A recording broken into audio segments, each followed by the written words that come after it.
আসসালামু আলাইকুম। সবাই কেমন আছেন? আশা করি সবাই ভালো আছেন। আজকে একটা ফ্রড কাস্টমারের কিছু রিভিউ শেয়ার করছি। সাধারণত কিছু কাস্টমার হয় ২ টা ৪ টা ৫ টা মেসেজ দেয় বা কিছু ডিটেইলস জিজ্ঞেস করে অর্ডার কনফার্ম করে অথবা অর্ডার করে না। That's fine. আমি উনাদেরকে খুবই সাপোর্ট করি, খুবই ভালো লাগে। কিন্তু কিছু কাস্টমার উনার মতো আছে যারা হাজারটা কল, মেসেজ দিবে, ইনকোয়ারি করবে, অনেক ডিমান্ড থাকবে। সবকিছু ফুলফিল করে আমরা যখন পার্সেলটা ডেলিভারি করি, তারপরে সে তার বোনের বাসায় চলে যায়, তার বিয়ে পড়ে যায়, তার হঠাৎ করে জানায়। একটা বিয়ে কি হঠাৎ করে জানানো হয়? আচ্ছা জানানো হলো।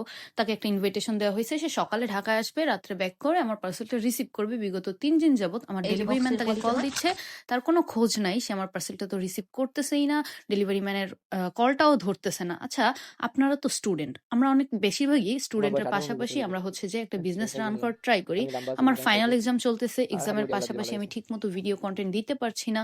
তার মধ্যেও আমি আমার বিজনেসটা রান করার চেষ্টা আপু করতেছি। আমি কিন্তু একটা সমস্যায় আপনারা পড়ছি যদি বুঝছেন? এভাবে আমি আমাদের তো বরিশালের সময়গুলো বাইরে নষ্ট আছি। করেন, ঢাকাতে আইছি এটা বুঝছেন? আজকে দায়ভারগুলো রাতে কে আমি ঢাকা নিবে? চলে আইছি। আমি এই যে নিজে উনি বুঝতে পারি নাই। ডেলিভারি তা টাইম আপনার পার্সেলটা পাঠিয়েছি, উনি কালকে রিসিভ রিসিভ করেনি। করবেন বুঝছেন? এখন যে রিটার্ন আজকে চার্জ হয়তো প্লাস বলেন আমি ডেলিভারি আজকে চার্জ নাইটে দুটো বাইর আমাকে হইব দিতে ঢাকা হবে। থেকে। ঢাকাতে এটার এসে পরে দায়ভার মনে করেন কে আমার একটা নিবে? ভাইয়ার বিয়ে ঠিক। লাস্ট টাইম ওনাকে আমার কিছু বলেছি জানাই নাই। যে, "প্লিজ হঠাৎ ভাই আপনি জানাইছে যদি রাত্রে রাত্রে। অর্ডারটা কালকে ক্যানসেল রাত্রে আর করতে বলার চান, সময় পাই নাই। ডেলিভারি ম্যানকে আপনি ডেলিভারি আমি চার্জটা তো দিয়ে ঢাকা ব্যাক চলে আইছি করে বুঝছেন? দিয়েন।" আপনার মনে উনি করেন কোনো কালকে কল বা এখান রেসপন্স থেকে কিছু করতেছে আনছি। না, মেসেজেরও রেসপন্স আশা করি করতেছে কোনো না। রাগ করবেন না অথচ আমার সাথে। নাইটে ৭ টা কিছু নেই, বলবেন না। ৮ টা নেই, সকাল নেই, রাত নেই, দিন আপু নেই, কিছু মনে ২৪ করেন টা না। আজকে ঘন্টা একটু উনি প্রবলেম কল হইছে। দিছে আমাকে। আমি কাছে কল যাইতে ব্যাক করছি, নাইটে। আমি মেসেজে দেওয়ার চেষ্টা আমি আমার করছি। শুই নাই। দিন এই শেষে করছি উনি বুঝছেন? হচ্ছে যে পার্সেলটা রিসিভ করতেছে না। রিসিভ করবেন না, ফাইন। শনিবারে। আপনি এই ধরনের ফাইজলামি কেন করতেছেন? ডেলিভারি চার্জ দিয়ে ব্যাক করে দেন। আমার পেজে যে এই টাইপের ফাইজলামি করবে আমি ডিরেক্ট এক্সপোজ করে দিব। এবং আমি কোনো ধরনের ফাইজলামি সহ্য করব না।